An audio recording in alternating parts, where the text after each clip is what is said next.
DSC preparation కి మిగిలిన తక్కువ సమయాన్ని డిఎస్సి 2024 యాప్ లేదా DSC2024.com తో జాబ్ ని సాధించండి.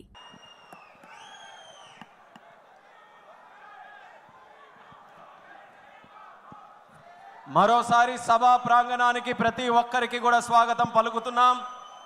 వేదికను అలంకరించిన మన అధ్యక్షుల వారు, తెలుగుదేశం పార్టీ కుటుంబ సభ్యులు, నాయకులు, మరి ముఖ్యంగా ఈరోజు ఈ కార్యక్రమానికి ఎంత ఉత్సాహం ఊపు తీసుకొని వస్తున్నటువంటి మా తెలుగుదేశం పార్టీ కార్యకర్తలు, సోదర సోదరిమణులందరికీ కూడా మరోసారి సభకి స్వాగతం పలుకుతున్నాం.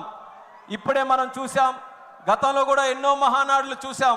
గత 40 సంవత్సరాలుగా ఏ మహానాడు జరిగినా, అధికారం ఉన్నా ప్రతిపక్షంలో ఉన్నా సరే వాటిని లెక్క చేయకుండా పిలిచిందే తరువా అన్నట్టుగా ప్రతి ఒక్క కార్యకర్త పసుపు చొక్కా వేసుకుంటూ ఈ యొక్క మహానాడు కార్యక్రమం విజయవంతం చేయడానికి తరతరాలుగా కుటుంబాల వరకు కూడా తెలుగుదేశం పార్టీ వెంట నిలబడి ఈ యొక్క కార్యక్రమాన్ని విజయవంతం చేసినటువంటి ప్రతి ఒక్క కుటుంబానికి, ఆ కార్యకర్తకి, ఆ స్ఫూర్తికి మరొకసారి వేదిక ద్వారా నమస్కారాలు తెలియజేసుకుంటున్నాం.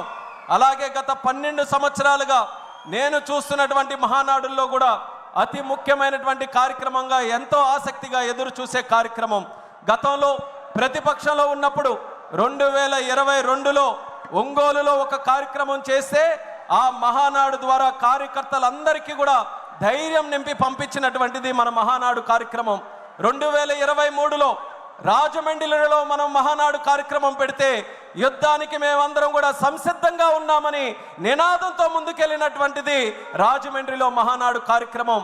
ఆ స్ఫూర్తితో కార్యకర్తలు, నాయకులు, పార్టీ అందరూ కూడా కష్టపడి ప్రజలతో మమేకమై దేశ చరిత్రలోనే ఎన్నడూ లేని విధంగా 94% స్ట్రైక్ రేట్తో ప్రభుత్వాన్ని ఎస్టాబ్లిష్ చేసినటువంటి ఏకైక రాష్ట్రం మన ఆంధ్రప్రదేశ్ రాష్ట్రంగా కీర్తించబడినటువంటి మన కార్యకర్తల తాలూకా సహకారం మరొక్కసారి గుర్తు చేస్తున్నాను. కడపలో మొట్టమొదటి మహానాడుగా కడప గడపకు పసుపు తోరణం కట్టి ఈరోజు ఎంతో వైభవంగా ఈ యొక్క కార్యక్రమాన్ని ముందుకు నడిపిస్తున్నాం. ఇప్పుడే మనం చూసాం, యువ నాయకుడు నారా లోకేష్ అన్న గారు ఒక యువ నాయకుడుగా కార్యకర్తల గుండెల్లో, ప్రజల గుండెల్లో ఒక సుస్థిరమైనటువంటి స్థానం సంపాదించుకొని ఈరోజు ప్రజా నాయకుడిగా ఎదిగి ఆయన తాలూకా ఆలోచనలతో 40 సంవత్సరాలు స్వర్గీయ నందమూరి తారక రామారావు గారి తాలూకా నాయకత్వంలో, నారా చంద్రబాబు నాయుడు గారి నాయకత్వంలో ఈ 40 సంవత్సరాలు తిరుగు లేకుండా పార్టీ ఏ రకంగా ముందుకు నడిచిందో, మరో 40 సంవత్సరాలు కూడా తిరుగు లేకుండా తెలుగు జాతి ఉన్నంతకాలం, సూర్యచంద్రులు ఉన్నంతకాలం తెలుగుదేశం పార్టీ అనుక్షణం ఉండాలనే ఆలోచనతో మరొక 6 శాసనాలని మన అందరికీ కూడా అందించడం జరిగింది మన లోకేష్ అన్న గారు.